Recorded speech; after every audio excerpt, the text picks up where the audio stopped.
In this video, I will show you how running Maxed Fabric deployment pipelines using service principle from Azure DevOps will solve those super annoying item ownership issues. So if you hate that everything in your production environment breaks when developers change their passwords, then stay tuned. And by the way, if you're new to the channel, my name is Alexi and I'm a data architect and a Maxed Fabric MVP. And on this channel, I cover Maxed Fabric related topics. But now let's jump into Fabric and talk about how to solve those super annoying dependencies on personal user accounts that cause major issues when someone changes their password or their account is disabled. So here in this Fabric workspace, we have three items. We have a lakehouse, we have a notebook, and we have a pipeline. And I'm simulating a dev environment here. So let's imagine that this is my development workspace. And in this development workspace, we can see that I am owner of those items. And this means that when these items, for example, this notebook and this pipeline would execute, it would use my credentials when executing that specific item. And these dependencies to personal user accounts can be very problematic. For example, if we would have a schedule defined to this pipeline would use my credentials when running, and if my password would expire, then this pipeline would stop running. And this situation can be very problematic, especially in production environments. Also, there's a possibility to take over the ownership of the item using this menu here by going to the settings, and if you are not the owner of the item, you have a button here to take over the ownership of the item. And taking over the ownership of the item works fine and well, but there are some issues with that. For example, currently we don't have an API to take over those items, so we cannot do kind of a bulk operations and take over multiple items over using that API. Also, we cannot use any technical identities, for example, service principles or workspace identities when taking over these items. So you are taking over those ownership by using the identity that you are signed in, meaning your personal user account. Also, if we go to the Fabric monitoring hub, we should see here that the pipeline that is running in this workspace is currently running using my credentials. So we can see that it has been submitted by me, even though this is running using a schedule and I'm not manually submitting these runs here. And then if we think about this problem from the deployment pipeline perspective, we have that problem there as well. So for example, when we're deploying these items from development to test environment, then the person who does the deployment will be the owner of the new items in that following workspace. So basically, if I would do the deployment now from development to test, and I would deploy those items to test, I would be the owner of those items because it will use the credentials who ran that deployment pipeline as the owner of the items.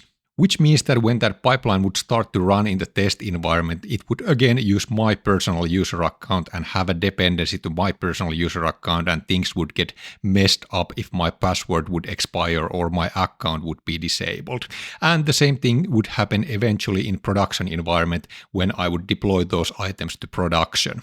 But we can actually run this deployment pipeline using service principal identity so that the owner of the items would be that service principal when we do the deployment to these following environments. But we cannot actually do it from the Fabric UI, and we have to use some API calls to achieve that. And we can actually do that deployment from Azure DevOps.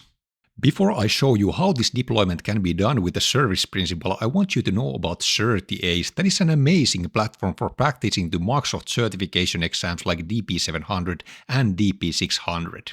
On this platform, you find hundreds of custom-made questions for those exams that really test your knowledge and can save a ton of time from your exam preparation.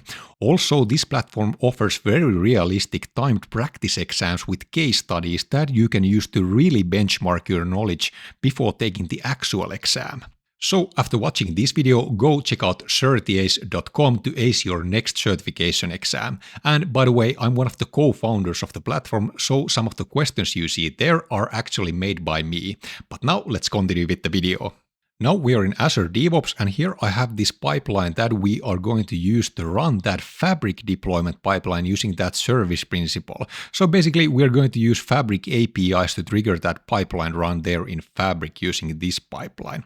So let's open up this pipeline, and now we are going to run this pipeline. And before running, we need to provide few parameters for this. And we are going to run this from my main branch, and then we are going to specify the target environment for this. And this time it's going to be test, since we are deploying from dev to test and my test workspace is still empty. And then we provide the Fabric deployment pipeline name, that is the deployment pipeline name here. And then we are going to provide the service connection name. And I actually have the service connection set to the same name as my pipeline currently. So I'm going to provide those two parameters. And then we hit run, and this will kickstart the run for this pipeline. And now we can monitor what happens here. And now this pipeline is actually acquiring the Fabric access token, and after it got the access token, then it will start the Fabric deployment pipeline using that access token. So it will now start to call the Fabric API using the access token, and there it is already printing some information about the deployment pipeline stages.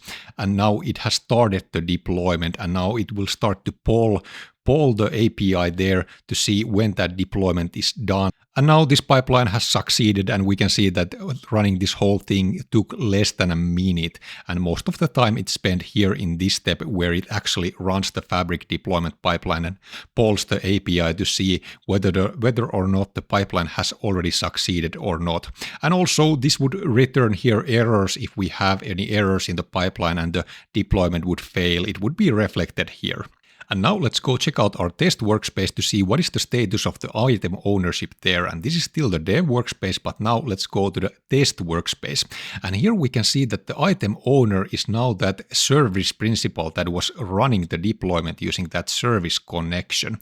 So we can see that there is no longer my personal user account there. And now these items would be running using that service principal. And we can go to the Fabric monitoring hub and confirm that. And we can see that already one scheduled run for the pipeline has succeeded, and we can see that it was submitted by that service principal and not my personal user account like in the dev workspace. So in the test, it was using that service principal as we can see there. And next, I will tell you all the steps that you need to do to get this deployment pattern up and running in your own environment. But before I tell you those steps, would you like to get a full step-by-step video tutorial for setting this up? Well, I just released that to Fabric Forge as part of the intermediate CI/CD course. In that tutorial series, I show and teach you all the things that you must set up and configure to get these deployments up and running, and also share all the code that is needed like the YAML file and the PowerShell script. And if you are not already familiar with Fabric Forge, it is a Microsoft Fabric learning hub founded by me along with few other Microsoft Fabric experts. There we teach Microsoft Fabric all the way from fundamentals to end-to-end solutions. And the best part is that this amazing learning hub is free to join, and you can get a lot of content there for free.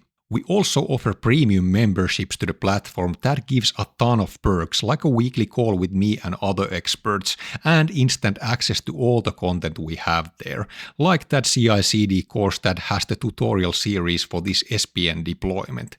But now let's continue with the video so I can tell you what kind of things you must set up to get this up and running in your own environment.